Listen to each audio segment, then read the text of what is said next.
From Gaza to Tehran and now southern Lebanon, the Middle East battlefield is expanding, and the next phase of war is unfolding along the Israel-Lebanon border.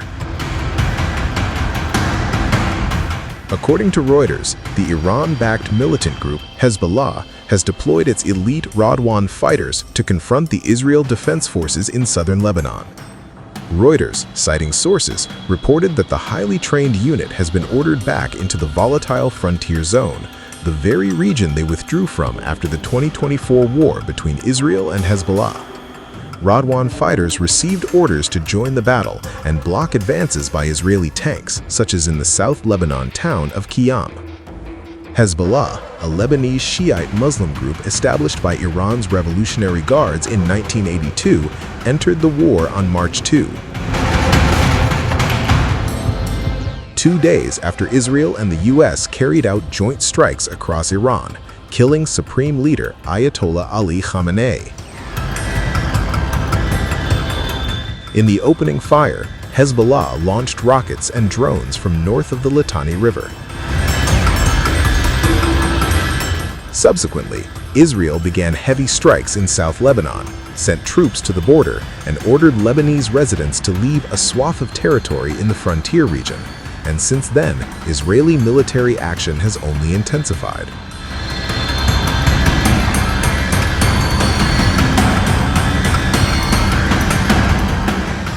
Hezbollah, too, is not backing down.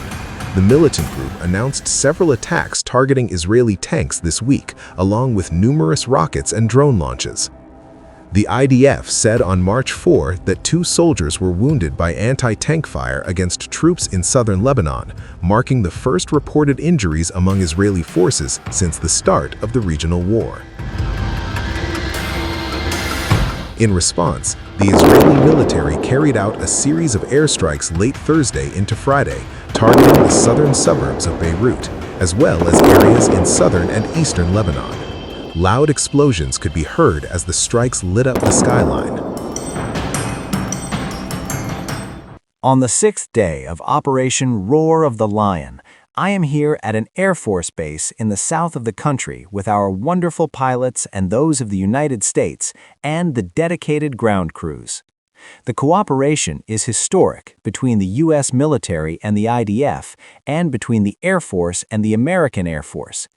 We continue to strike targets of the terror regime in Iran and also against the terror elements in Lebanon. The achievements are great, but much work still remains. I want again to thank my friend President Trump for the cooperation between us and between Israel and the United States. Together we will continue, and together we will achieve our missions with God's help. We're now on the border with the north after the IDF gave instructions for all the residents of Dahia to evacuate. You wanted to bring hell on us. You brought hell on yourselves.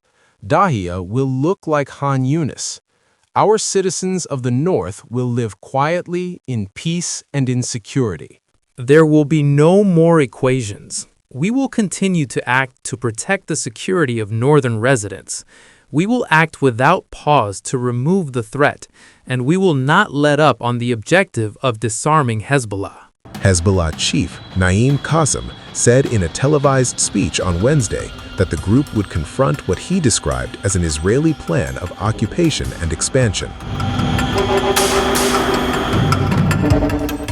Hezbollah and its Islamic resistance are responding to the Israeli-American aggression, and this is a fully legitimate right. Naim Qassem, the chief of pro-Iran Hezbollah militant group, issued a blunt warning to the United States and Israel amid the expanding regional conflict over the Iran war. He declared that Hezbollah's Islamic resistance is responding to what he called Israeli-American aggression and warned adversaries not to test our patience. Qassem further said, for a year and 3 months, the Israeli and American enemy has continued its aggression. We adhered to the ceasefire agreement of November 27, 2024, alongside the Lebanese state, but Israel did not adhere to a single clause. Qassem noted Israel has killed around 500 people in Lebanon since the truce deal and violated more than 10,000 times from land, sea, and air. Hezbollah's Secretary General added that ceasefire achieved nothing in 15 months, and the fighters have now finally chosen to fight back to dispel any illusion that silence would bring calm. Qassem described the confrontation as centered on occupation and sovereignty. He also decried the Lebanese government's decision to act against the movement, in line with Tel Aviv's and Washington's interests. He said Israel is an existential threat to us and to the entire region. Hezbollah and its Islamic resistance are responding to the Israeli-American aggression, and this is a fully legitimate right. What they truly wanted was for this to become a battle.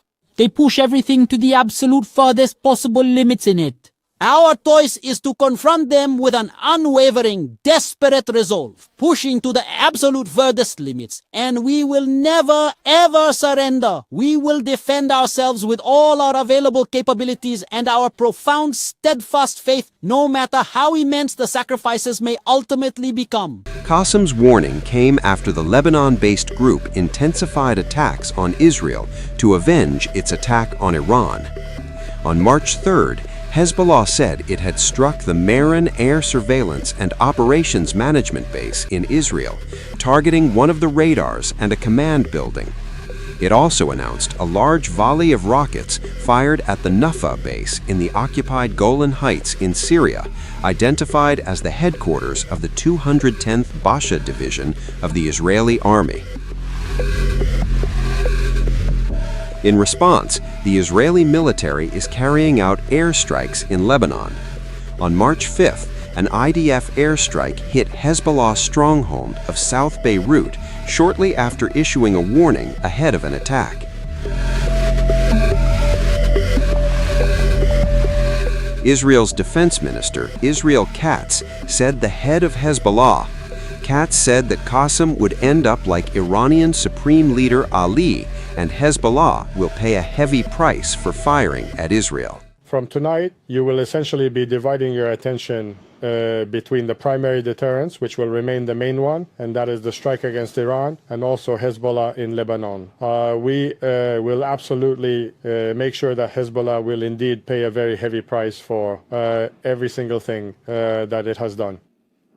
Regarding the recent firing towards Israel, we will not return to the rules from before October 7th. We will not allow an exchange of fire. We will strike Hezbollah very hard. Naim Qassem, the head of the Hezbollah terror organization, will discover that whoever follows Khamenei's path ends up like Khamenei, at the bottom of hell, along with all the fallen of the axis of evil. Following the Prime Minister's explicit directive and my personal instruction to the IDF to act with considerable force against Hezbollah without diverting our attention or the full intensity of the primary operation, the roar of the mountains against Iran.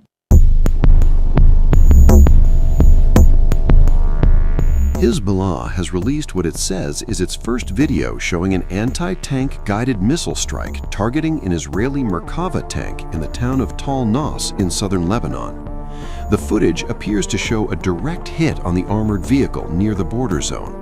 The release marks a significant moment, signaling Hezbollah's renewed anti-armor operations in the south. Activity south of the Litani River suggests Hezbollah has re-established an operational footprint in southern Lebanon. Recent attacks involving rockets, drones, and precision-guided missiles alongside anti-tank strikes point to a restored level of command and control. The pattern indicates more than isolated incidents. On Tuesday alone, 13 attacks were reported in the border area. These included the reported disabling of 5 Israeli tanks using anti-tank missiles. The volume and variety of strikes suggest coordinated operations rather than sporadic engagements. Despite months of Israeli airstrikes and an ongoing Israeli military presence in parts of southern Lebanon, Hezbollah fighters appear to have reintegrated into the terrain collectively. The current tempo indicates the re-emergence of an operational network capable of coordinating multiple forms of attack while maintaining a frontline posture. The timing is notable.